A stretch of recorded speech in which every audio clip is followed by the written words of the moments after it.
Polish plower, Polish power. That's Jan's porn name is Jan.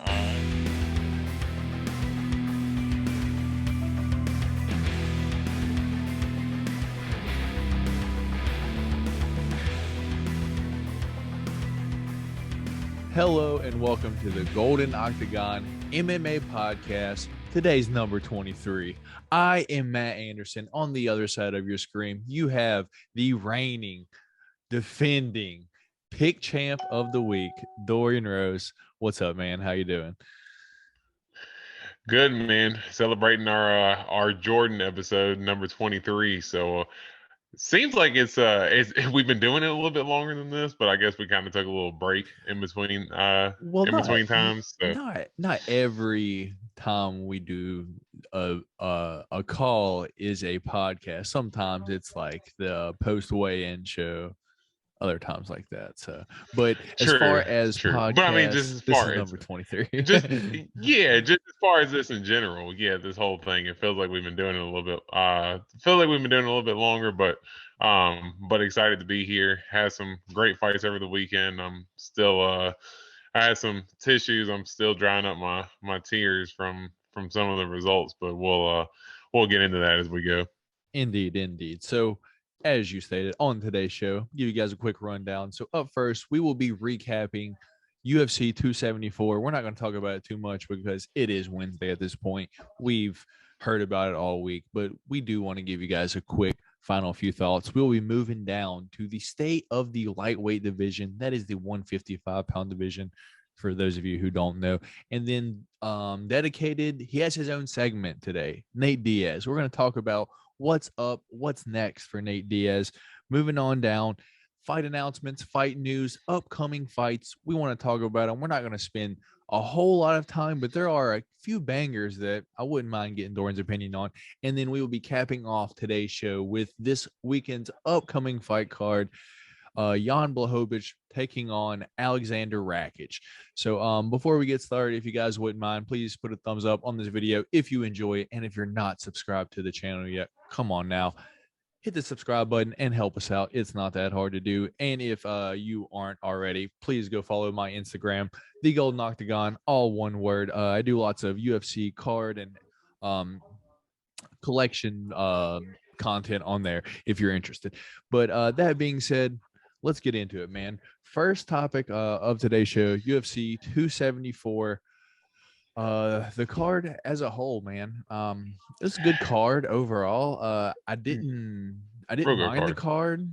Co-main event was a bit of a snoozer, but we don't got to talk about that one too much. But I guess before we deep dive down into what all happened, let's go over the picks, man. I announced you as the reigning, defending pick champ of the week. You were and new on Sunday, but we didn't film a podcast on Sunday. So reigning, defending this week. Do you have your belt on you or nah? Or is it I was not expecting this. I was not expecting this. All right, so I mean, I'm genuinely shocked because I'm one of those people, when they're at the award show and they're like, oh, I didn't prepare for this moment. I really didn't prepare for this moment. But I just want to say thank you to everybody who came along and, trusted me along in the process and, Champ holding it down. I want to thank my camp for sticking it out with me. And, we holding it down.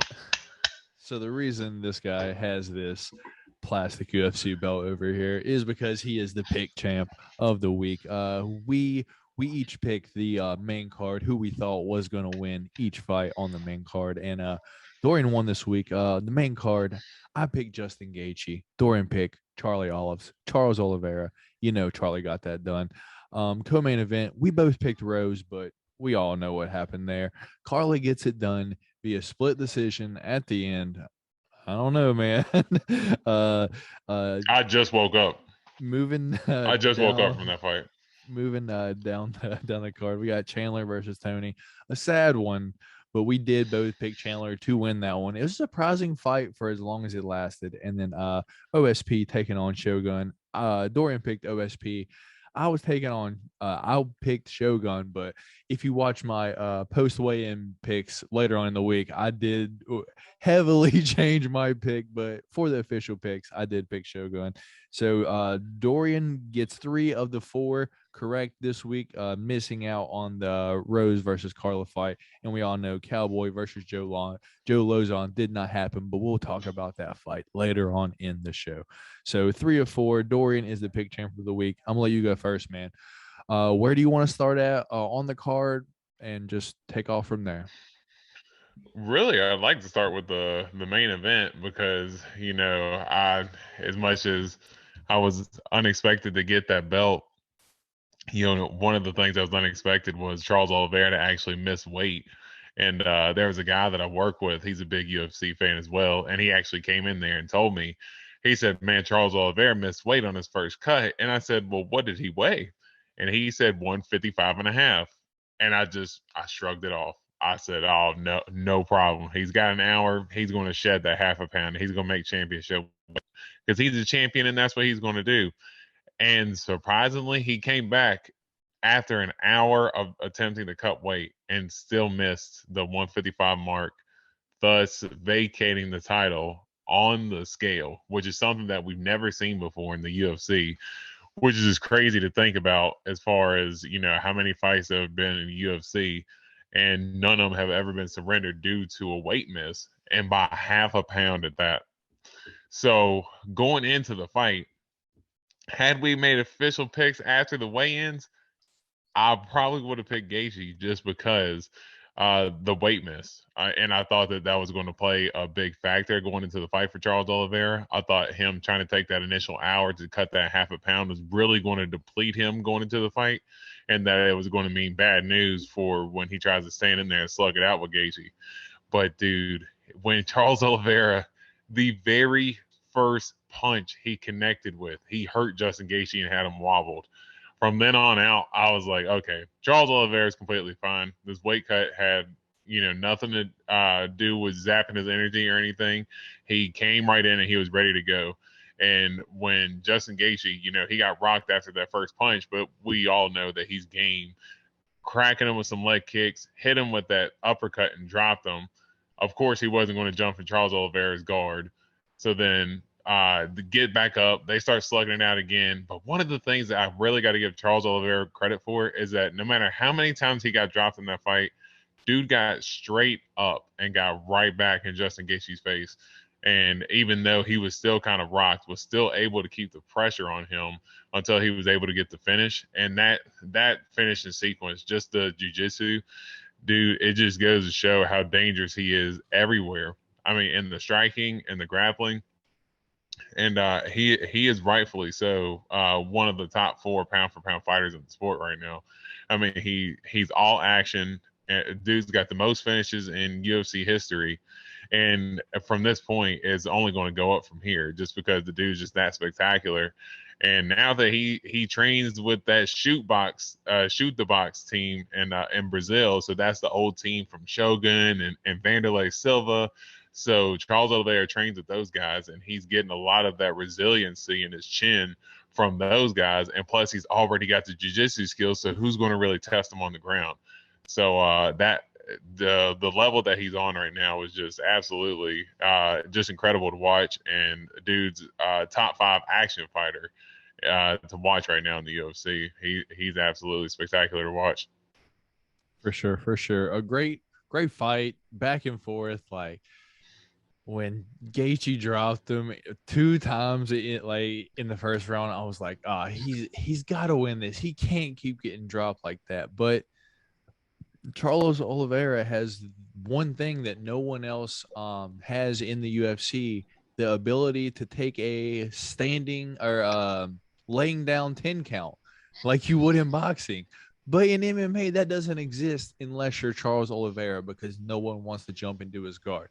So he can lay on his back for 10 seconds, recover, wait for the ref to stand him up, and he's good after that. It's crazy to think that, dude. It's like this guy is like, he makes MMA fights a boxing match for everyone else that isn't as good as him or think they are as good as him on the ground. And for a while, man, we haven't seen anyone even test him. Like ever since Paul Felder, dude, no one's even tested him. I do think someone's coming up that might test him, but we'll talk about that on the 155 topic coming up there as you give your hand the old wipe down, But yeah, dude, good fight. I was really rooting for Justin, man. I thought he was going to have it, dropped him twice, but he ended up not doing it. Do you want to talk about the co-main event, dude? Because I think we should say something just a little bit. All right, so that's what Doran thinks about it. Me personally, your mic's muted, so I'm gonna go ahead and just talk first. But me personally, round 4, I was like, oh, Carla won this. She's the only one trying to fight. Rose was like literally avoiding the fight as the champion. It's like you at least have to defend something. She's literally avoiding the fight. She's not moving forward at all. Every time Carla took a step forward, she backed up, and she wasn't even throwing any punches, dude. Carla was at least giving an effort to do what she wanted to do, and Rose was just like, nah, I'm okay. Go ahead, man. No, I really just quick on the fight. I thought that Rose was going to come out a lot more aggressive. Not in a sense that she was going to be, overzealous and step into a trap, but I figured she would at least try to put on the pace a little bit, because she knew that she was going to have to outwork Carla, because Carla's one of those grinders. And Carla, she's not the most technical in the world, but she uses that wrestling and her toughness just to grind chicks out. So I thought that, Rose was able to stuff the takedowns. And I think Carla was 2 for 11 on her takedowns, and she had nearly no control time with that whatsoever. So she didn't even have any submission attempts. She landed 2 takedowns, and really didn't amount much with it. So it was just really surprising on Rose's behalf that she was, willing to step back. And I mean, credit to Carla that she was able to do, just a little bit more to be able to edge her out. Really just surprised that after the fact that Rose was, really surprised that, people thought that Carla had won. She thought that she had won. And I mean, I don't really know how much or how she was able to be that confident, considering the fact that she didn't really give the judges much to go off of to put her in favor of winning the fight. Carla was able to do just a little bit more just because she was a little bit more active. Like Rose didn't want to engage at all. And that was just the most surprising part, was that she wasn't willing to engage. It was almost as if, her mental state, it was taking her back to the time that she had lost to her back in 2014. It was just a weird scenario to watch, because you could just see how much more talented Rose is than Carla. It just like she didn't want to exact it because she just had that flashback on when she lost to her some years back. Yeah, so at the end of the night, in that fight, we get new Carla Esparza is the new was it strawweight champion. Dude, It's gonna come full circle. Here comes fucking Joanna back again, dude. She's gonna be Carla, and then before we know it, full circle, dude, all the way back. Yeah, but I'm really surprised. Just real quick, I'm really surprised that Dana had actually mentioned after the fight that he would want to see the winner of Weili versus Joanna fight Carla for the title. But what you want to see, just Andrade get in there and be able to slug it out? Because why isn't Andrade deserving? I'll tell you. I actually looked at this a few days ago. Like off the top of my head, I don't know right away, but Mackenzie Dern is ranked above Andrade at 115. So I think Andrade might be like 5 or 6 at 115. Because she's only fought one time back at 115. I know she was a champion, but she was gone for a little bit. So yeah. I think that's why, the only reason why that she's not. But believe me, I think she's going to tear through everyone to get back to that championship. Like, who's above her that she's not going to beat? Like, she's going to crush everyone. It doesn't matter. It doesn't matter. Like, yeah. Yeah, Andrade is a savage, and I would actually like that. That would be an interesting matchup because Andrade called Carla out after the fight, calling her the boredom champ, and wanted to come and take her head off. And honestly, if Andrade got in there, I would not put it past her to just throw Carla around like a rag doll until she submitted.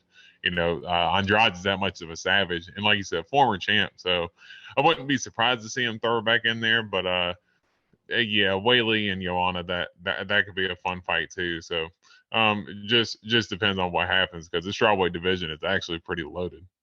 Dude, I'm excited for the strawweight. It's probably one of my top 3 favorite divisions in the UFC, dude. I love strawweight. It's just one of my favorites. I don't know what it is. All Bunch right. of killers. Yeah. So I'm gonna let you go ahead, dude. Go ahead and get your tears out. You got your tissues ready. Let's talk about it. Tony Ferguson versus Michael Chandler, dude. I'm gonna let you lead it off, dude. Man, it was a sad thing to watch, but I love the first round. When Tony was coming out, my wife, she's watched the UFC for a little bit, and she's watched Tony fight sometimes, but I've always told her just the mythical freak that Tony is, and I don't know if she realized how big of a fan favorite that he is amongst the UFC fans, and excuse me, that crowd started popping for him. And man, I started getting cold chills again because I just got the old El Cucuy feel. And Chandler was having a hard time when the fight first started of connecting any clean punches on him. He still didn't really connect any clean punches on him on the feet. Tony was actually doing a really good job with shoulder rolling a lot of the punches, and he was taking some leg kicks there, but then he started checking them. And he actually ended up catching Michael Chandler with a similar punch that Charles Oliveira caught him with, even though Tony was standing in southpaw. But Michael Chandler goes in for a right hand, and when he goes to pull back, he doesn't put a hand up for any defense. So Tony was able to come over top with that left hand and drop Chandler. And it was funny because right before that happened, I had told my wife, I said, man, Chandler can get clipped sometimes to get dropped. 2 seconds later, Tony landed the left hook, and all of a sudden you see Chandler spinning. And Tony was able to keep his cool, able to walk him down, and he hit him with a couple of big shots on the feet. And one of the things that I just loved was that he just looked like he was so much in rhythm, like the old Tony El Cucuy Ferguson was. But Chandler was able to get the takedown, was able to get the wrestling off. But dude, one of the things I loved was when Tony was on his back, he started having the old El Cucuy vibes. He was smiling, his mouth was open. Chandler even busted him open with a good elbow, and there's this blood running down his face, and he's just smiling, and he is just going to town on Chandler with elbows off his back. I was getting cold chills. Even at the end of the first round, the cut man goes up to Tony Ferguson and goes to wipe him off, and Tony just shoves the guy off of him because he's just like, get the fuck off me, man. I'm ready to go fight. He goes back in the corner. He's pumped up. He's smiling. He's feeling good. The first round that he has won since the second round in that Justin Gaethje fight. Just to put that out there.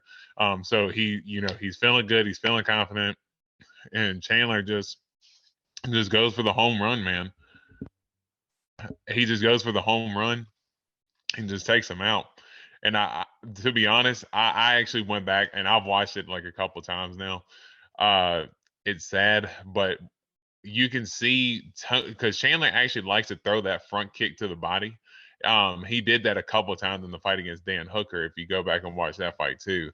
But he's good for throwing that front kick to the body. And it looked like what Tony was going to do was parry, step off to the side, and counter with a left hook. And by the time he went to step off to the side, his guard was completely open, and that foot just came up and caught him just clean, smooth, just like Debo's uppercut did, landed on Red on Friday, and just sent Tony's soul flying out of the arena, dude. That was to see Tony's lights shut out. I mean, we've seen him take some beatings, we've seen him get hurt. He got finished against Gaethje, but that was a rough stoppage. He was still able to defend himself, but he was taking a beating at that point. So it was worth the stoppage, but no one had ever put Tony's lights out. So to see that happen, man, that was one of the I remember I just sat there, like, as soon as it happened, I was feeling good. And after that, I just put my hands on my head, and I sat here like this for at least about, no lie, probably about 7-8 minutes straight, just with my jaw laying on my bed, and just my hands on my head, just in shock. I was so heartbroken for Tony, but um, perfect KO from Chandler, and it's hard not to like Chandler, man. He's such a fun fighter, and I'm excited to see what he's willing to do. I know I'm rambling, so I'll toss it back to you, but yeah, just sad. Yeah, as you said, man, sad. It was a perfect breakdown, like how you explained it. Just like a few things I just want to add in there because you pretty much nailed it. It was just extra sad, man. Like as you said, Tony looked good in the first round, but he also looked like great on the scales too. Like he didn't like. There's times when he kind of like looks like, oh man, like Tony don't look too good. He actually looked full on the scale, and I was like, oh shit, Tony's in great shape. Like he's not Hmm. too totally drained. But this was the first time that he's ever been completely knocked out like that too. Um, Gotta say it, man. As hard as it is to say, that's probably the nicest front kick knockout, dude, we've ever seen. That was better than the one over Vitor, over Anderson, dude. Like, don't get me wrong, that was like the one that put everything on the map, dude. But that one, dude, couldn't have been cleaner. That was literally perfect. The Yeah. like the ball of his foot caught Tony right on his chin, dude, and then he was just out. There was nothing needed after that. Shout out to Mike Chandler for no more I guess super necessary or unnecessary punches. Tony was clean out. Yeah, man, just a heartbreaker to see. Anything else that you want to cover from that card altogether, man? Yeah, just real quick on Tony, man. I thought he looked really good. I agree with you as far as the scale. I thought he looked really good on the scale going into the fight too. Um, do you think that is actually time for Tony to retire, or do you think that he could actually go with another fight? Because if you ask me, and I'll be quick, I think that he's still capable of fighting. You've seen in the first round against Chandler that he was still capable of doing his thing against those guys. I think the biggest thing for him, I do think 38 years old in this division, especially with his fighting style, I do think, it's just caught up to him at this point. I still think he's capable of putting on fun fights. I think you can put him up against guys similar to what they're doing with Cowboy and Joe Lozon. You can maybe put him up against, I don't like a Jim Miller. You could put him up against I know Francisco Trinaldo's at 170, but some of the UFC fighters, there are fighters that are a little bit up there in age. Cowboy Cerrone and Joe Lozon, Clay Guida, Michael Johnson. You have guys like that are still fighting in the UFC that I think you can match Tony up with, and I think he still has enough fanfare to draw in the crowd interest as well. But yeah, I think he can still. I think he can still hang on. I think he showed a good little bit of juice left in that Chandler fight. How about this? Same. Whatever you said, exactly the same. Like I don't think anything like he could for sure be competitive still. It's just like it's going to be in flashes against people that are of the elite, like Chandler, like Dariush, like Oliveira, like Gaethje. He's just not going to beat them. But as you said, if you can get him someone that's not of the top ilk or a person that's a little bit more of his age, that's what I want to see. The cowboy treatment, if you want to call it like that. But yeah, man. I think he's got left in him. I think he's got fight left in him. I don't want to see him get cut, but if he was to get cut, I don't think that it would surprise me too terribly much because of just how the UFC is nowadays, man. And he did go Yeah. on a rant fight week too that didn't look too terribly well for him either. So who knows? Who knows, man? Anything else from the card as far as like prelims? Not unless you had anything in particular. I mean, the card is solid as a whole. I just hated to see that cowboy fight fall off. Yeah. But But other than it that, is yeah, solid card. But maybe Brandon Royval. I like the performance from him. He did have and I think he kind of dubbed himself that perfectly. He's the flyweight Justin Gaethje because that dude's just an all action fighter. Matt Schnell, he dropped him. Brandon Royval is known for getting dropped, and then was just able to slip that guillotine in, just easy. That was light work for him. So, yeah, that was one guy from the prelims that I'm kind of looking through. Shout out to him because that dude, all action all the time. Yeah, fair enough. Me personally, I was bummed out at the Chaos Williams versus Randy Brown fight, man. Like I was rooting for Chaos Williams so much that in that fight, man, dropped Randy Brown twice.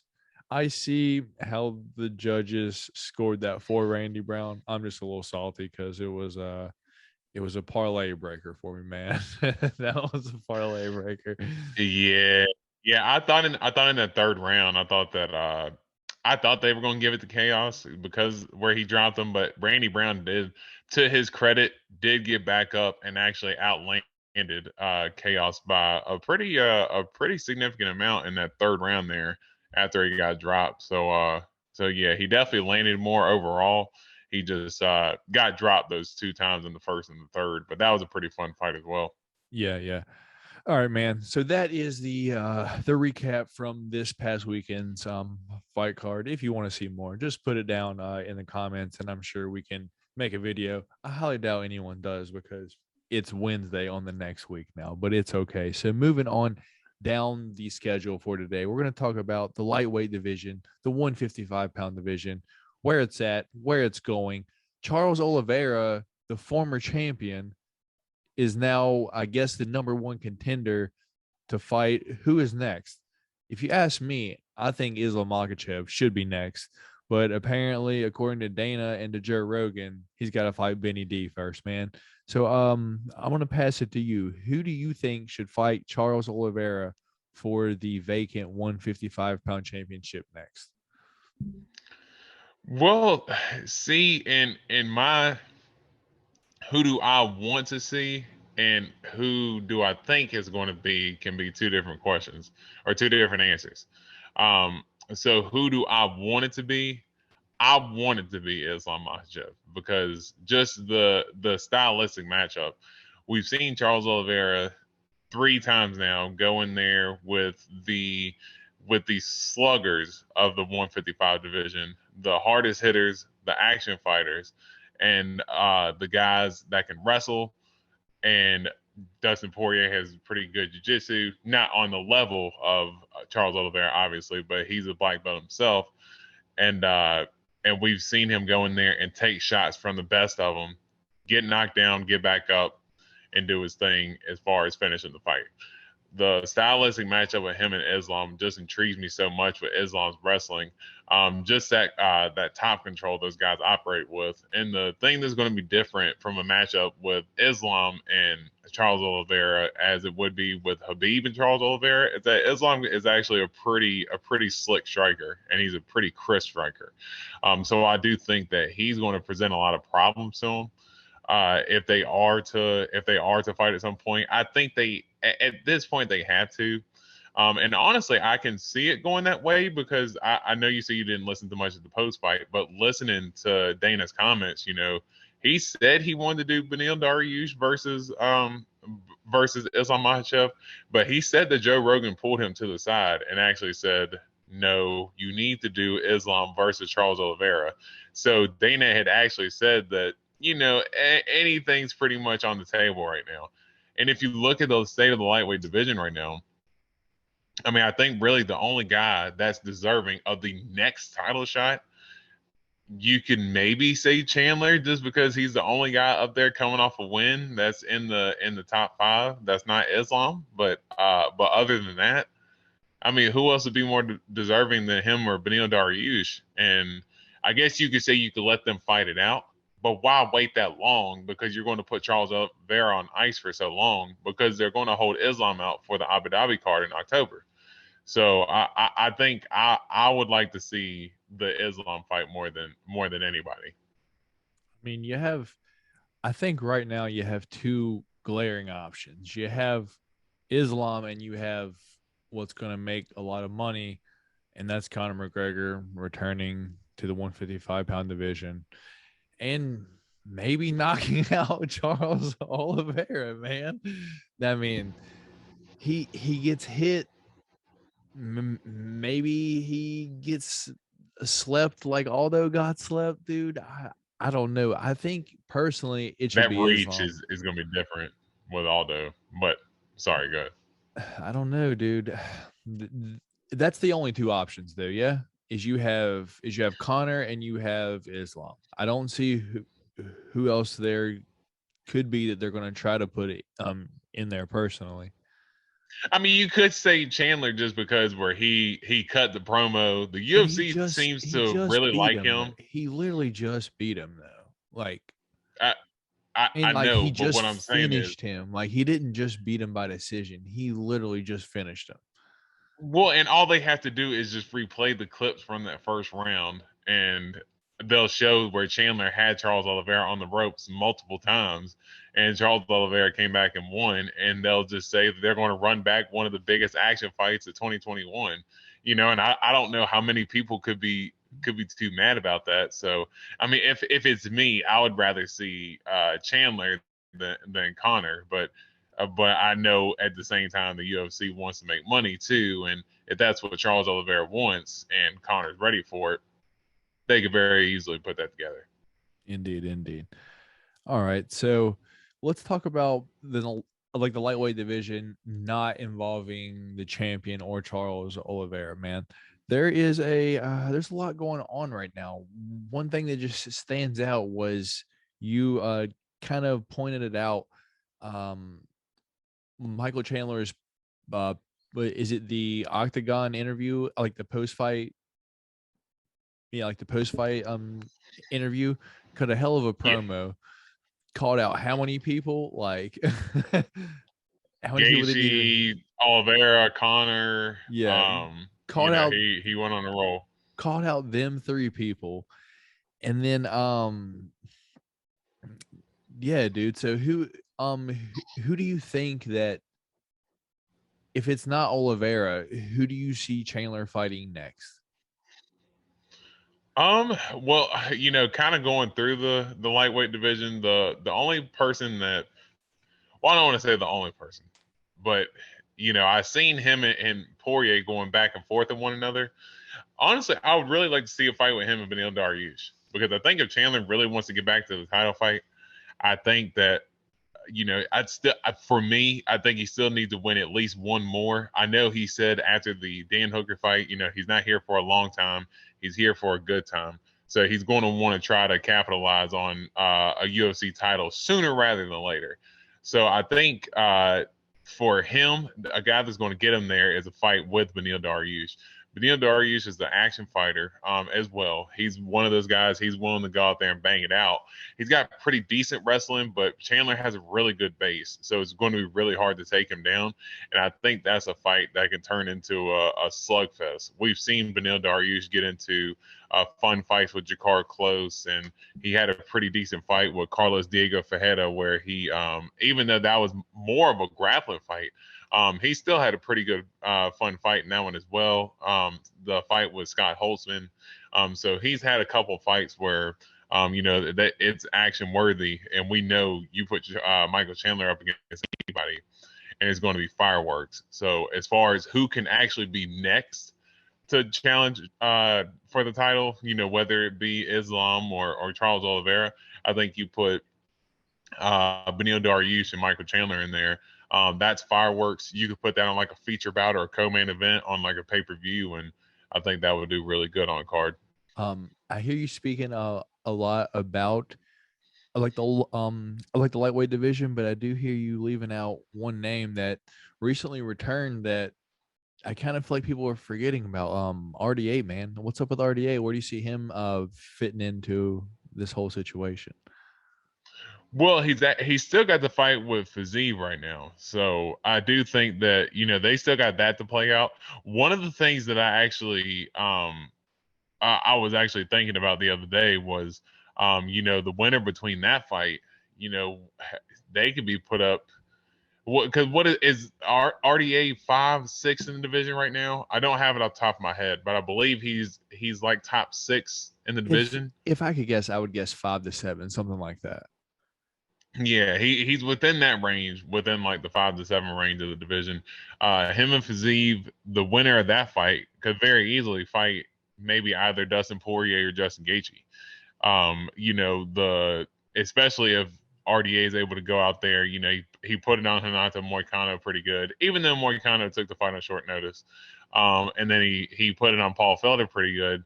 He's accepted the fight with Islam Makhachev multiple times, and that fight just hasn't gone through for whatever reason. And then if he's able to beat Fiziev, that guy's on a roll right now.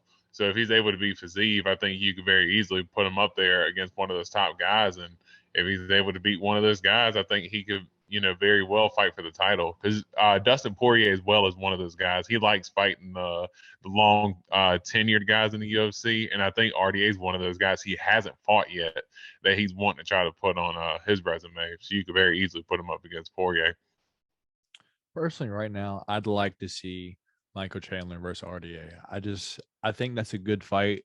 Like, they have same, I guess, body styles. Like, they're both like the short, stocky bodies. RDA is a little bit bigger, but I do think that would be a really good matchup. I would just be curious how that would play out. But no, that's actually that's a really fun fight too. I mean, honestly, you could put Chandler up against anybody, and I mean, RDA has really good wrestling, really good jiu-jitsu, and he's such a calm striker. Like in the Moicano fight, I mean, he dropped Moicano multiple times, especially late in that fight. He dropped him with head kicks and overhand lefts, and he's very well capable of putting on a clinic on a guy. So. RDA, I'm a big fan of him as well. So yeah, he's a very fun fighter, and I'd love to see that fight too. But you can put Chandler up against. I mean, you can put him up against. A pile of cow manure, and it's going to be a fun fight. So see you at the top. He that dude's actually see you at the top of that pile of manure as he has a fight with that, and makes it a fight of the year candidate. It's crazy. Exactly, man. Exactly. So speaking on Michael Chandler, it'll lead us perfectly into our next topic, Nate Diaz, man. I saw some rumblings earlier. Nate Diaz verbally accepted a fight with Mike Chandler. I don't know what happened there. He's accepting fights with Poirier. He's accepting fights with Conor. I thought Khamzat was on the table there, man. Like, the dude's got like 4 or 5 fights. Apparently, he just wants to fight, man. Nate Diaz, what's happening with him, man? Who do you actually see him fighting at the end of the day? He said he wants to fight in July, man. That's right around the corner. It's about 2 months away. He's just trying to get this shit done. Who do you want to see him against, and who do you think he will be matched up against? Man, I think for Nate, you can put him up similar to Chandler. You could put him up in a matchup against anybody, and he's pretty much going to have a fun fight with the person regardless. I still think there's unfinished business with Conor McGregor. I mean, I know that fight, that seems like this is so on the nose, but Conor's on the skid that he is. Nate's trying to get his last fight and get up out of there. I think a way that the UFC could possibly keep him to pay him enough money and to be able to put on a big selling fight is to put on the fight with him and Conor McGregor, and you have the trilogy at that point. I mean, the first fight was unexpected finish. Nate Diaz underdog. Conor McGregor was coming off the Jose Aldo win, was going up for the 155 title. Nate Diaz comes up, but he says he can't make 155, so he's going to fight at 170. And Conor says, you know what? Screw it. I'm going to go up to 170 because I'm feeling that good. Makes a jump from the 145 division to 170. First time he ever fought at 170. Got finished, ran it back at 170, and Conor McGregor was able to avenge that loss. So they're 1-1 right now. And for me, I think that's the fight. I know for you, your boy is Khamzat, and we seen that poster with the potential matchmaking. So hearing Dana's comments in that post fight press conference, it is something that's on their wish list, but it's not something that's actually official right now.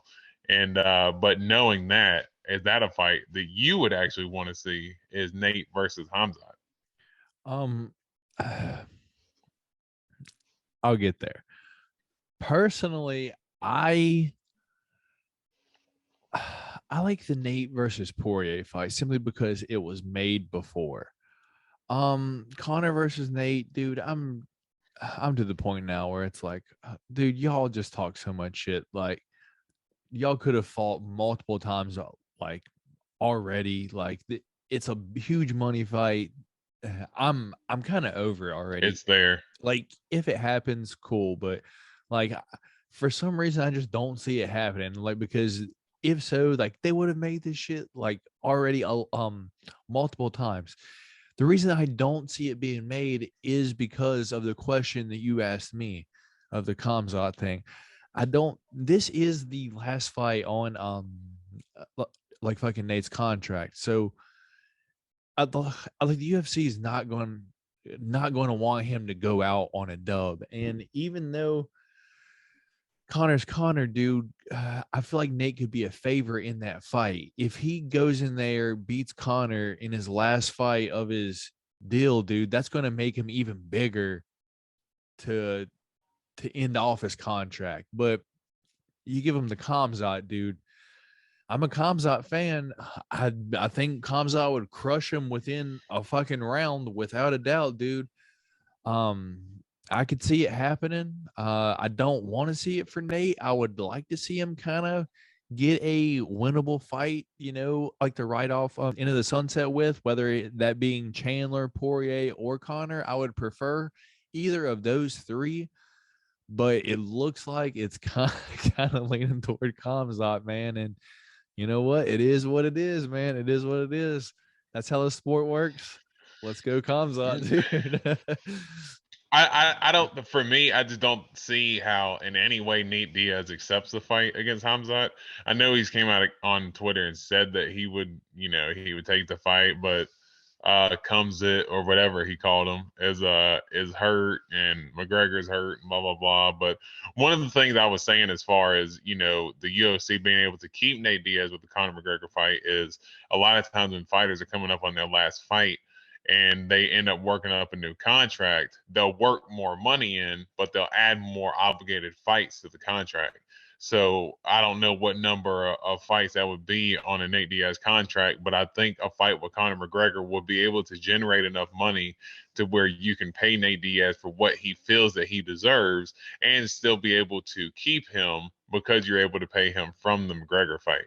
And we all know that he's a pretty big needle mover as it is, but I just don't see how in any way he accepts a fight with Hamzat. I mean, that's just for me, it doesn't make any sense. I think, especially for Hamzat, I think he just fought Gilbert Burns. I think he's one fight away from the title, and I don't think he needs a Nate Diaz fight because we've seen the numbers for Hamzat on the UFC countdown when they had the fight week that week, and Hamzat's numbers on that completely outnumbered everybody else on that card because he's a big star himself right now.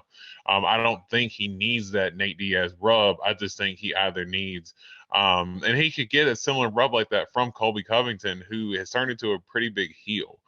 So I don't want to see that fight. I know the UFC is trying to drain out the rest of Nate Diaz's value, but that fight doesn't excite me in one way or the other. You'd watch that shit though. You'd watch that shit in a heartbeat. And I mean, it'd be on a card that I'd watch. You would not have $1 on Nate Diaz to win that fight. No, I wouldn't. And that's the point though, is like I'll watch it because it's going to be on a UFC card because hell, I'll watch the UFC. I love watching the sport. But that doesn't mean that I'm going to be sitting there, I can't get up and move from my seat on this one. We pretty much got a good idea of how the fight's going to go. Hence why I don't want to see it. All right. I'm going to tell you why Nate's going to take this fight. One, because he's to the point now where he just wants to fight anyone to get out of his contract. I don't think they're going to re-sign him because I've heard multiple things saying like they've offered him like like 3-4 times his current contract, and he said no. I think he's done with MMA, dude. He wants to go box, and as long as he's locked in to like a UFC contract, he can't box. So he can box 3 or 4 times and make what 3 to 5 million like each one of those, and that's not even a big boxing payday, dude. 3 to 5 million, and he's not making that in the UFC. What 1-2 million with pay-per-view, fucking 5 million Maybe. max. Like if it's a Conor fight, like maybe 5 million, dude. I think he's just ready to take this ass whooping so he can get out of his contract to fucking go fight Jake Paul, dude. That's personally what I think. Anything else on Nate Diaz, man? Just him in general. I don't see a fight against Hamzat would put a little stain on him, especially if he's a guy that can get dominated in the way that we know that Hamzat can dominate a fight. I think he wants to try to go out on better terms than trying to, completely sully his reputation just so he could try to get out and get a check. I don't think he views himself like that, and I don't think he would want to try to hurt his brand like that. I guess we'll see, man. I guess we will see. All right, so moving on down to the next topic, we got some fight news, some fight announcements. I'm gonna throw a bunch of them at you, Dorian. You once I'm done at the end, you just let me know which ones or a couple like you want to talk about. Up first, newly announced, we got Brandon Moreno versus Kaikoura France, number 2 for the interim flyweight championship. Up next, we got Adrian Yanez versus Tony Kelly announced. Good fight. Cowboy versus Joe Lozon rebooked on June 18th in Austin, Texas. Also on that card, we're going to have Kevin Holland versus Tim Means, a banger of a card. There's some rumblings of Brian Ortega versus Yaya Rodriguez, man. A fight that I'm kind of liking. It's like the best of both worlds, and the opposites aren't that good. So an interesting fight, dude. Amanda Hebos taking on Kaylin Chukagian up at 125. So it's kind of an odd one that I was like, what's going on there? Maybe Amanda Hebos is going to make that move up, and it looks like Kaylin Chukagian got a new contract because she was on the last fight on her last one. RDA versus Rafael Fiziev, as you said earlier, is July 9th, so that is not too long from now. Cody Garbrandt matched up with Ronnie Yaya back up at 135, so no more 125 for Cody Garbrandt. Luke Rockhold taking on Paulo Costa July 30th, and Thiago Santos versus Jamal Hill announced for August 6th. Any of those you want to talk about before I talk about a big card coming up that fights are kind of starting to get announced on? Man, that just hearing from some of the lists right there, that Kevin Holland and Dirty Bird fight, man. I'm a big That's Dirty in Bird Austin, fan. man. That's going to be in Austin, dude. Austin, Texas on the 18th. Yeah, I'm a big Dirty Bird fan, and I really think that a lot of people don't give him credit, man, but he puts on really fun fights, and he's a super technical fighter. He's a super striker. He's got some pretty slick submissions. He doesn't really get dominated all that often. He's kind of one of those gatekeeper type fighters, but he puts on a tough fight for just about anybody that goes up against him. So, Kevin Holland kind of struggled against Alex Oliveira in his first fight up at welterweight, and I know the adjustment to the speed and everything was getting to him a little bit going into that fight. But, Tim Means being a guy, he used to fight at 155 as well, but he's a big 170 pounder. And he's got a lot of speed for that division. So I want to see how Kevin Holland kind of matches up with him. And then, of course, as far as Adrian Yanez, that's my guy. So anytime I ever see him, as soon as his fight's announced, just when and where, and I'm there to watch his fight. I don't even care who the guy's fighting. His boxing is so sharp, you gotta love it. And the one fight, we kind of talked about the Kaikoura France and Moreno fighting our DMs, but one you just mentioned there that I didn't know that was actually going on was Jamal Hill and Thiago Santos. That's a really fun fight. I did not know that fight was actually. Is it rumored or is it official? Is it official? It says August 6th. So I mean, it's some time away, but it looks like if it's yeah, I mean, That's it's a good a fight. man. It's a good fight. That's a really good fight, and that's a fight that, man, if Jamal Hill goes in there and he rolls through Thiago Santos just like he did, Johnny Walker, and just like he did OSP and Jimmy Crute. I mean, he might be one fight away from fighting for a title. I mean, Thiago Santos did he just came out the win against Johnny Walker himself, right? Yeah. And then is he coming off? For some reason, I'm blanking. I feel like he's coming off of a Did he loss. I fight can't after? remember. For some reason, I felt like he did, but he might not have fought after the Johnny Walker fight. We all know that was kind of like a snooze fest to begin with, anyway. But Jamal Hill working up against some of the upper echelon of the light heavyweight division and able to. He just now lost against Ankalaev. Okay, yeah, that's right. That's who it was. That's right. But that was kind of a snoozer too. So it was kind of like, yeah, because everyone's like, Ankalaev don't deserve shit of a title shot after that fucking fight. That's right. Okay, see, I thought he was coming off of a loss. I was like, man, I thought that was the case. But man, if Jamal Hill's able to go in there and run through Thiago Santos, that guy puts on a hell of a highlight reel. He might be able to be fighting for the title soon. So that's actually a really fun fight as well, man. That was a big ass list of fights you had. I ain't even done with it, man. But one thing that I just kind of want to focus in on, I couldn't even contain myself. Brian Ortega versus Yaya Rodriguez, man. I'm a fan of both of these guys. Both got heart, both got spirit, both won't go away. One is a fantastic, strict, slick striking specialist. The other one is a jiu-jitsu ace that'll snatch your fucking neck at any point that he sees fit. This is like two worlds clash against, and they're in the top of the division too, man. I don't know what the date is on this fight, man, but I'm going to be fucking down for it. I hope it's a fight night main event and we get this one as a 5-rounder, because I feel like if this is a 3-rounder, it's just not going to do justice, dude. Brian, like Ortega, almost has to get his ass kicked for like a round or two, like before he fucking wakes up and it's like, oh shit, I got to finish this guy. And that's what I love about him, dude. It's like he's the ultimate comeback fighter, dude. He'll be down 2 rounds, snatch your fucking neck up and get that dub. One of my favorite fighters to watch, Dorian knows. Another one that kind of surprised me was Cody Garbrandt coming back against Rani Yaya, dude. A winnable fight for Cody, dude. Not even going to lie. But if everyone's going to act like Rani Yaya don't got power, dude, they're crazy. Rani Yaya is an older guy that's still got fucking power.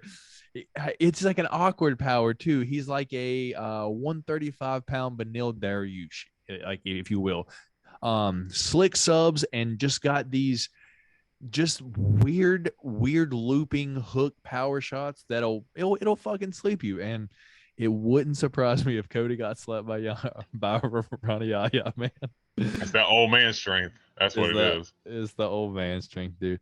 All right, so that is pretty much the majority of the upcoming fights. And then the one that I want to talk about, the upcoming fight card as a whole, Dorian, is on July 23rd. This is going to be a fight night, not a pay-per-view. UFC London, newly announced Molly Meatball McCann taking on Hannah Goldie on there. I'm a fan of both of those. Darren Till taking on Jack Hermanson on that card as well, and that card's going to be, on that card as well. Alexander Gustafsson taking on Nikita Krylov back down at light heavyweight on that card as well. And the main event of that card is Tom Aspinall versus Curtis Blades, dude. That fucking card just itself is just really heating up, dude. London cards are fucking them bringing that heat, dude. They are bringing that fucking heat. I am down for that. Do you think we see Patty on that card too, man? What do you think? I mean, I got to think that you have to. I mean, you're already getting, Molly back, Meatball Molly back. You got Tom Aspinall back.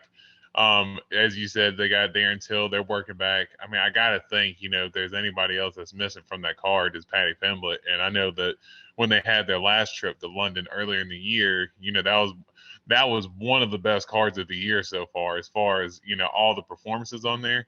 And Dana even lost his voice during the event because he did a post-fight press conference after that fight as well, and I actually listened to it. And he said, man, there's no way I'm not going to make another trip to London. We got to make a trip out here. Guys like Paddy Pimblett and, fighters like Molly McCann, they really bring out the wild side of the London fans. So I think if there's anybody that you got to put on there that's going to be able to bring a big pop to that crowd, it's got to be Paddy. I hope so, man. I really do hope so. Paddy the Batty. Let's see him back out there, man. Who I don't want to see him against, though, is Ilia Topuria, because I do think he will get crushed against Ilia, dude. Hopefully Ilia's a savage. Ilia is a savage. Hopefully they can get him a nice, winnable fight at 155. And, dude, Paddy's big for 155 too. That's what I didn't fucking notice. He used to fight a 145 like fucking Cage Warrior. So it's like, damn, dude, dude's growing. Big 155er. Any thoughts on Alexander Gustafsson returning to light heavyweight against Nikita Krylov on that card, man? Really, honestly, just surprised that he was coming back. I thought that he was kind of, announcing a retirement. And then I know that there was a couple of times where he was supposed to be matched up against Paul Craig. And I guess for whatever reason, after that fight fell through a couple of times, I guess Paul Craig decided to go different ways. Gustafsson needs to come off of a win, but I think that he's kind of thinking in his head that, if he's able to get a win against a top 10 guy like Krylov, I mean, hell, he might be one or two. Yeah, if he gets a fight against a top 10 guy, I think Krylov's he's in that 6 to 8 to 9 range. So if Gustafsson is able to get up there, he's got a big name in the division, and we know how thin light heavyweight is on contenders right now. So if he's able to get right in there and put on a good performance against Krylov, I mean, that puts him right there at the top of the division, and he might be just 1 or 2 fights away from realizing the title. I mean, he's seen Jan Blachowicz end up getting the title at 38. Glover get the title at 42, and Glover's a guy who, if you remember when him and Gustafsson fought back in, I believe it was 2017, I mean, Gustafsson just put the absolute beats on Glover Teixeira and had one of the most beautiful combo finishes that I've ever seen with the triple uppercut straight. and then ducks Glover's right hand as Glover goes to throw his hand, and then he just hits him with the most savage walk-off overhand right. And just completely drop Glover. So I think he's kind of thinking to himself, hey, if Glover's able to get up there at this age, hell, why can't I? Yeah. I'm a Gus fan. For those of you who don't know, Gus no one knew him. No one knew him until he fought John Jones. And all of a sudden, he's this murderer, dude. Just everyone knew who Alexander Gustafsson was from that point on. And you can't forget about him, dude. It's just hard to... I think about him back in like those days still to me a lot. And I know that just times are just a little bit different now. I hope he can get back on his winning ways, man. I would love to see him get one more run at the light heavyweight championship, just because he was always like that third best of the era. Now that John and like fucking DC are gone, I would love to see Gustafsson just get a taste of the title, man. But got some killers, man. As said earlier, Jamal Hill making his way up there. We got Yuri there fighting for the championship next, dude. Those are two killers. Ankalaev's there if he can wake up a few people and actually get them to want to see him fight, dude, because his last one, dude, he keeps going to decision, dude. I don't know what it is. What the hell is this problem? Yeah, and we got the dudes coming up this weekend too. Rakic and Yanez. Those guys are coming. Perfect coming segue. right up. Perfect segue into the next topic. This weekend's fight card, UFC Fight Night Blachowicz Jan Blachowicz, however you want to say it, taking on Alexander Rakic. I personally think Alexander Rakic is the most boring fighter in the UFC. Maybe someone can disagree with me. If you disagree, please put it in the comments. But every Alexander Rakic fight that I've personally watched, I've been incredibly bored the entire 3 to 5 rounds that it lasted, unless it ended soon, which doesn't happen too often in a Rakic fight. So starting off this fight card, I'm just gonna read them off to you, man. We got up first, the main event of the card, Jan Blachowicz taking on Alexander Rakic. Co-main event. Why are we doing this? We got Ryan Spann taking on Iwan Kujalaba. Davey Grant taking on Louis Smoka. Oh, that's this weekend. Ooh, that's a good fight. That's this weekend. Kaylin Chikagian and Amanda Hebos. I didn't know that was this weekend. Yeah. That's all. When you said it, I was like, oh wow, yeah, that's That was just funny. on the news. Like, did it like just now get like announced like fucking late notice or something? That could be a case. Honestly, I did see it on the list, but yeah, that actually surprised me to see it on here this weekend too. But I know Hebos is taking fights at 125 too. I think her fight against Paige Van Zandt was at 125, so she's taking fights up there every now and then as well. So it doesn't surprise me. So we got moving on down. Frank Camacho, old vet in the game, dude, taking on Manuel Torres. I believe that is a newcomer. Also another newcomer, Jake Hadley, taking on Alain Nascimento. That is this is what Google says is the main card, but that is 1, 2, 3, 4, 5, 6 fights. So one of those is probably going to go. Going to go to the prelim card. My girl, dude. That's my girl. Viviani Adiojo taking on Andrea KGB Lee. That's a fun fight. Indeed it is. That is the it should be the main event of the prelims. Moving on down the card. I don't know how many of these we got in the UFC. A 20-17 fighter that on any given day can win the championship. We got Michael the Menace Johnson taking on Alain Patrick. That's gonna be a good one, man. Yeah, Michael Johnson is fucking 20-17, dude. 20-17. Yeah, well, that's the thing. It depends on what Michael Johnson you get, man. And his last couple fights, he hasn't been the showstopper that we like to watch. So it really just depends on what version of him comes out and fights. Like fucking Michael Johnson will lose to Chris Moutinho and beat Kamaru Usman in the same week, dude. It doesn't make sense. That's how much he swings. His boxing, dude. His boxing is like his boxing is so sharp, but yeah, it's just like sometimes it's just a motivation thing for him. It seems like. Yeah, maybe. Moving on down the card, women's strawweight bout. We got Varna Jandiroba, Dorian's favorite, taking on Angie Overkill Hill. It's going to be a good fight. We're going to have all of our eyes on it. Moving on down the card, Tatsuro Tayara taking on Carlos Candelaria. Second fight of the prelims, Nick Maximov, a Diaz brother academy there, Nick Diaz Academy. Nick Maximov taking on Andre Petrovsky, tough winner, I believe, or not tough winner, one of the tough guys. Competitor. Yeah, and then it looks like Jamal Emmers versus Daniel Pineda has been canceled, so that will not be happening. So that is the prelims and the main card. We got a total of 1, 2, 3, 4, 5, 6, 7, 8, 9, 10, 11 fights in total as of right now. So we got 11 right now.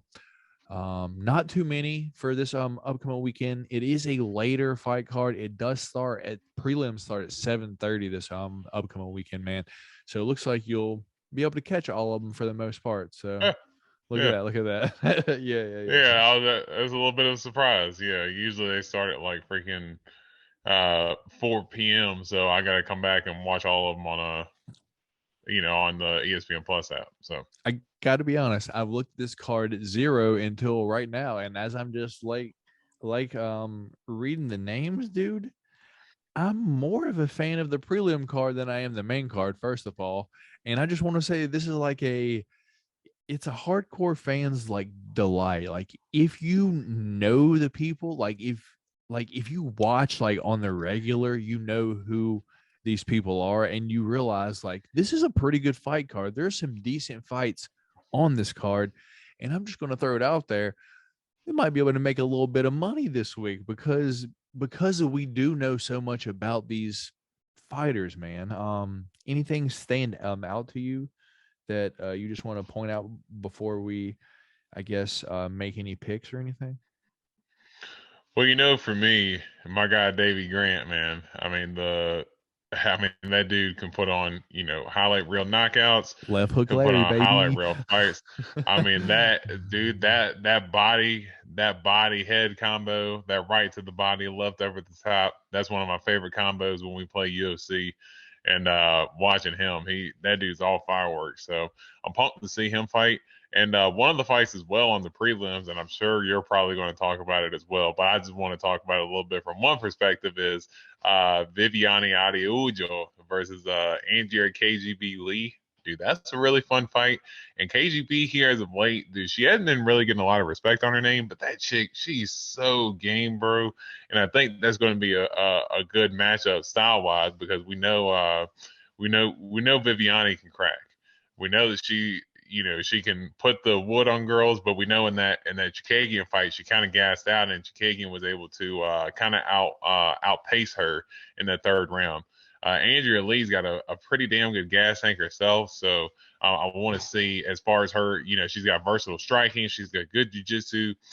So that's a very good fight on that prelim, and deserving so as far as headlining the prelims. Because that's a really fun fight as far as women's fights go for sure. So we'll start right there. I like that fight. As you said, I'm going to talk about it. We got Andrea KGB Lee. I'm a fan of KGB Lee, but I am more of a fan of Viviani Araujo. She reminds me of Andrade so much, but it's just not quite the same. She's actually a little bit older, dude. I believe she's She like doesn't have quite the 34. power. Yeah. Similar style, but doesn't have the power. Yeah, I believe she's like 34, 35 though. So she's a little bit older though. And I didn't like fucking know that for the longest time. I was like, damn, she is a little bit older. But great jujitsu as well. And 35. that's like one thing that I do think is going to play a part on this game in this fight is KGB Lee does tend to get comfortable playing on the ground because she does have good subs.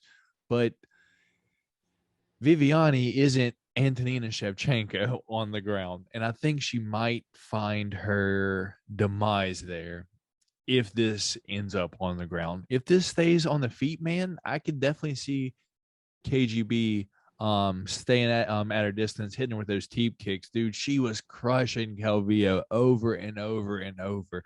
So if she is able to utilize that technique, I could see KGB getting the win here. But got to watch out for that power. And if it ends up on the ground, I do think she's going to be in a little bit of trouble. I'm going to be rooting for Viviani here, but if KGB got it done via decision, it wouldn't surprise me too much. All right. So let's talk about this main card, man. How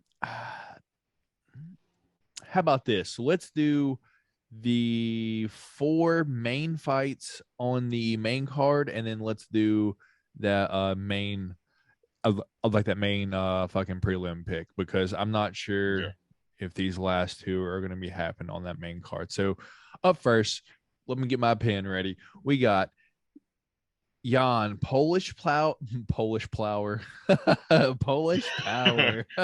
That's Jan's porn name is Jan Polish Plower. The Polish Plower. Yeah, that's definitely his porn name.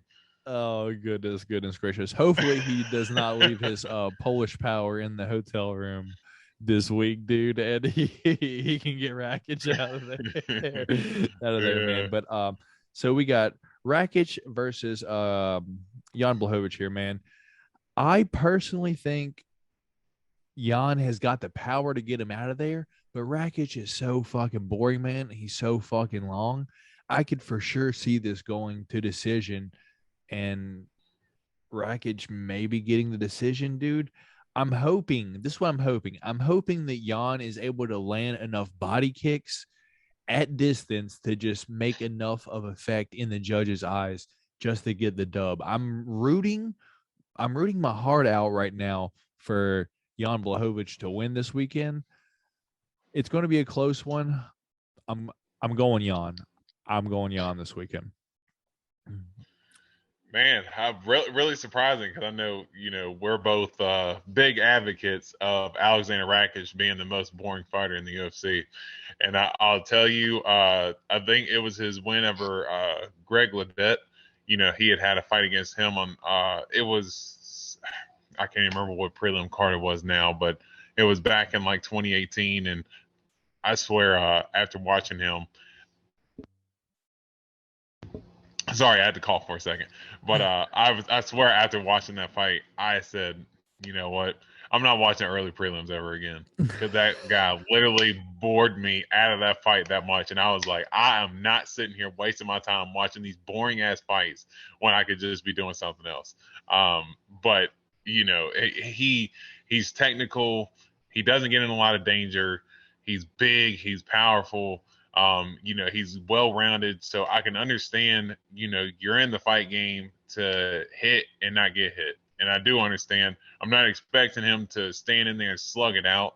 But besides the Jimmy Manuwa fight, you can't really show me a highlight of his that you've seen and you've been like, man, that's a really good performance from Alexander Rakic. Seriously, outside of that Jimmy Manuwa one head kick that he had against him, you can't find me one good highlight that he's had. But I do think that Jan going into that last fight against Glover, man, I don't think that he's going to come out as flat. But it just looked like he was a step behind the whole time. He was getting backed up by Glover. Maybe it was due to some of Glover's wrestling. But I just think that Jan just wanted nothing to do with those exchanges. And that's what ultimately ended up getting him hurt and finishing that fight. If he comes out with that same mentality against Alexander Rakic is just going to back him up, leg kick him, and just probably just keep him at distance and walk off with a decision. But I think that if Jan is able to fight him like similar to what he did Dominic Reyes, walk him forward, and similar to what you said, throw the body kicks, walk him down, not be afraid and land that Polish power on him, I think he can actually get Rakic out of there. And with that, I do think that Alexander Rakic is going to get it done. I think Jan Blachowicz is going to get it done. I think he's going to knock Rakic out. Right. I do. I both think going Jan here, yeah. Yeah, I think he's going to get a little bit more aggressive and knock him out. Hopefully, dude. Hopefully, I think we're kind of biased here just because we don't want fucking Rakic to win. But at the same time, dude, he could for sure bore us to a decision by just keeping it like at distance, dude. Just body kick, jab, push forward, but throw nothing. That's what Rakic does, dude. And it's like, God, it's boring, dude. It's so boring. So we're both going Jan Blachowicz here. He is just as boring as that Rose and Carla fight was. That's how most of Alexander Racic's fights are. Indeed. So if there is one to miss on this card, you might be able to miss this one and be all right. But as you heard this man say, if you are bored, don't be surprised. This fighter made this man stop watching the early prelims altogether. Congratulations, Alexander Rakic. All right, moving on down the card, man. We got Ryan Spann versus Iwan Kujalaba. Neither one of these fighters are known for their chin, man, but there is one sure as fuck not known for his chin. Ryan Spann is probably going to get demolished against Iwan Kujalaba, man. Ryan Spann, I've just seen get demolished multiple times in a row now. The dude's like a glass cannon, dude. He has a few good shots in him. But if he can't get you out of there in those first few shots, man, a jab might tear him up. Anthony Smith destroyed him with a fucking jab here pretty recently. And Iwan Kujalaba, dude, he is a big guy. He might, you know what? I'm going to make an early prediction right now. Don't be surprised if Iwan Kujalaba screams at Ryan Spann at the weigh-in and Ryan Spann gets knocked out from said scream. It might happen, dude, because that's how bad Ryan Spann's fucking chin is, dude. It's awful. And Iwan Kujalaba is guaranteed to scream in his face at the weigh-in, man. I'm for sure going Iwan here. Where are you going, man? I think this fight's actually pretty interesting. Are you fucking kidding me? I'm just kidding. Yeah. You're like, what the hell? No, I actually think this fight's pretty interesting just because I think Ryan Spann, instead of first round Spann, maybe first minute Spann, but he can absolutely crack. He's a big dude. I know in that Johnny Walker fight, he had Johnny Walker hurt multiple times. He just got reckless, and then he just dove in and let Johnny Walker just smash him with elbows, umpteen million times before he was, able to get finished. And then in that Anthony Smith fight, Anthony Smith, Anthony Smith just put it on him. Like, dude, it wasn't even close. But I do think that Kujalaba, he can get caught sometimes. I know he's been looking better as of late. Give me Ryan Spann by knockout. I think Ryan Spann's going to come in. I think he's going to be feeling a little bit better about himself, and I think he's going to come in, a little bit down about his last couple of performances. I think he's going to actually knock out Kujalaba in the first round. Give me Ryan Spann. Let's be smart about this one altogether. If we want to make bets on this fight, it's got to go the under, right? Does this fight fucking go decision? It's got to be no, yeah. I would think not, but if somebody wins by decision, if somebody wants to make a little bit of money like that, if somebody wins by decision, you got to think the Kujalaba does. I don't think Ryan Spann wins the decision in any way. All right, man. So Dorian's going Spann. I'm going Iwan Kujalaba, the only correct decision. Dorian, I can't believe you're going Ryan Spann here, man. I've just seen him get crushed so many times. I almost feel like if you get your head closer, it'll like focus and then back up, like opposed to like fucking putting your hand on it. There you go. Look at that. Helping you out a little bit, man. So moving on down the card. We got Dorian's favorite, Davey Grant, taking on Louis Smolka. You want to take this one away, man? Louis Smolka usually fights at 125. I will say that. Louis Smolka's jumped up and down a couple times. He's known to fight at 125 and 135, but I know that Davey Grant, he's a little bit longer in the tooth. I think he's like 35, 36 as well. He's a little bit older, but the way that he fights, he does not fight like it. The guy fights like he's just young and full of all the energy in the world, and he's just a ball of energy when he's in there. And he's known for his wrestling credentials, but here as of late, the guy's just gotten nothing but slugfest. And he just goes out there and completely goes for the knockout, puts 120% in his punches every time he goes out there. Louis Smolka is one of those guys. He's a vet. He's pretty well rounded, but here as of late, his chin has been tested a little bit, and it hasn't been his biggest aid. So I think if there's anybody who's going to win, I think give me Davey Grant. And I think you can also give me him by knockout. I think Davey Grant goes in for the knockout blow, with a big left hook over top, and he finishes Smolka. Indeed. Like Luis Smolka before his last fight, I don't think he had ever been finished. And then Vince Morales reminds me a lot of Adrian Yanez. They both kind of look the same. Like they both kind of fight the same. But personally, Adrian Yanez is just another level. But Vince Morales came out there and snoozed Louis Smolka in his last fight, taking on Davey Grant. As you said, left hook Larry. That's what I like to call him, dude. His left hook is fucking disgusting, dude, and he will put anyone's lights out with it. I see Davey Grant also winning here, probably via knockout. You said overhand right. I think he snoozes him with the left hook. Overhand left. Oh, okay. No, the left. I think he goes right left combo. Yeah, I think he hits him with a left. That fucking body right, left up high, dude. Ooh, Davey Grant's winning it, man. So we're both going Davey Grant here? Yeah. All right. Davey Grant knockout. All right, moving on down. Let's see, that's 3. I've clicked too many buttons, so I'm not sure where I'm at. All right, so it's Caitlin Chukagian. Yeah, Caitlin Chukagian taking on Amanda Ribas. This is an interesting one, man. No one beats Chukagian that isn't the champion. Or Andrade. Or Andrade with a killer liver shot, but Amanda Hebus moving up from 115. I don't see how Chukagian doesn't win this fight, dude. Still no finishes, yeah. Still no finishes. Right. Decision queen. Kaylin Chukagian by decision. That's the way to go, yeah. Yep. Chuk by decision. That's the smartest bet. All right, Chuk by decision. I mean, Amanda Hebus isn't that big at 115 to begin with.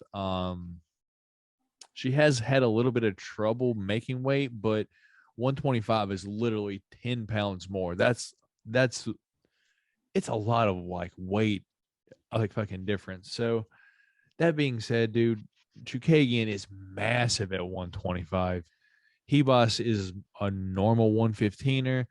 Chuk's going to have a huge reach and size advantage on her. I don't see this going to the ground. Chuk is so good with her distance. She's for sure winning this by decision. Does she have enough power to finish her? I mean, Rodriguez fucking knocked her lights out 2 times in like 30 seconds, dude. Yeah. Can Knocked she her out hit her twice that in the hard? same fight. Can she hit her that hard, dude? I mean, Chukagian is not known to be a power puncher, more just a technical striker. She's got a bunch of different strikes that she uses, but not necessarily known for her power. Yeah, I'm going Chuk by decision. I assume you're going Chukagian by decision as well. Yeah, I mean, I can't really add too much more than you just added. Just know that, Hebaz is a little bit undersized going up to 125, and Chukagian's a very well filled out 125 fighter. Like, She's if there's anybody, 125. She is the ideal body size for that weight class. Like, she's tall, lanky, got the reach on everybody. She's super technical with her strikes. She's super smart about not, getting hit and not getting, or delivering a punch and not getting punched. Super smart fighter. I don't think she's going to go in there and put herself in any danger. If the fight gets on the ground, it can get a little bit interesting with Hebas jiu-jitsu. I'd like to see what Chukagian can do against that. I know she's got a good team with Henry Hooft and them, but yeah, I just think Chukagian by decision is the easy pick for that. Indeed. So the last card, I got almost this whole way through, dude. The last Almost, fight, man. the last right there. fight that we're going to talk about, the main the main fight of the prelims. There we go. Viviani Araujo taking on Andrea KGB Lee. I'm going Araujo here, dude. I think she might get her out of there, but if not, at the very least, I'm hoping she can get a solid 2 rounds in there, dropping her, maybe hurting her with just big shots overall, just getting a solid 2 rounds in there before she gasses in that third. I don't think Lee's going to finish her. Yeah, I'm going Vivi here. I'm hoping by decision before she gasses. Yeah, so I believe, actually, give me KGB because I think of that factor with Viviani's gas tank. She goes out there, she does go for it. You got to give her credit for that. You don't see many of the women's fighters that are willing to bite down and kind of go for it in the sense like Viviani is, but it tends to work against her every time. And Andrea Lee, she's one of those. She doesn't have the power, but she's super gritty, super tough. She could just take shots and keep going forward, and she's got a lot of slick submissions. I think she's smart. I think she's going to know not to stand at range with Viviani. Keep it close. I think she keeps it in the clinch, keeps the fight close. A lot of dirty boxing. I think she implements a lot of that in her game. I think she's going to be able to gas Viviani out and be able to ride out the decision win. Fair enough. So there you have it. Our 5 picks for the card. Main card, me and Doran are both going Jan Blachowicz. Second or co-main event of the night, Ryan Spann taking on Iwan Kujalaba. Dorian is going Superman, Ryan Spann, and I am going the Hulk, Iwan Kujalaba. Davey Grant taking on Louis Smoka. Me and him are both going Davey Grant. we're both doing Chuk by decision over Amanda Hebos. Let's go, Caitlin Chikagian. And then the main event of the prelims, Viviani Araujo. Your boy, me, I'm going Viviani Araujo, and Dorian is going Andrea KG Beasley. So we have 2 fight differences on this card, man. So at the end of Sunday, man, you might lose that. You might retain that, or you might vacate that, dude, because I swear to goodness, if it's a fucking draw, dude, it's vacant. You don't win that shit if it's a draw. Nah. and still. Hey, if it's a draw, what happened in the draw with Davidson Figueiredo and Brandon Moreno? The title stayed with the champ. It was a draw. I believe I title stayed used this exact terminology before when this happened a few months ago when we drawed and I had it. So I can't blame you there. All right, man. He is your reigning, defending pick champ of the week. He's going to try to hold on to that. Not too much difference in our picks this week, but there's still a chance for your boy to go 2-0 against him this week and hopefully get that belt back over here on that side. But I guess that's all for the card, dude. Anything you want to say before we get out of here, man? Not just looking forward to the fights this weekend. Pretty decent card. You know, I was kind of like, oh, the card's probably not gonna be too decent this weekend, coming off a pretty big pay-per-view. But nah, the UFC they just keep it moving, man. So good card this weekend, and going to go on FanDuel and lose some money this weekend. So hell yeah, unless you can give me some pointers on how to win some money or anything. Hey man, I'll be here Friday. You're more than welcome to join me Friday after the post weigh-ins if you want to. I think, let's see, they're going to do it. It's a fight night. It is a fight night, so maybe they have them earlier in the fucking daytime. But I'll honestly probably do my video like 8 or 9 Friday night, edit it, have it uploading and shit by like fucking midnight or so. So you are more than welcome to join me Friday. As he says, catch me Friday for the what was it? Change to Cheddar. That is the official name of the show, man. Change to Cheddar, where we try to turn your change into a wallet full of cheddar. That's what we're gonna try to do Friday on the post weigh-in bets. Once again, if you haven't already, please put a thumbs up on the video. Subscribe if you are not. Catch us Friday. That is all for me, Matt Anderson, him, Dorian Rose. This is the Golden Octagon. We will catch you guys Friday. Peace. Peace out.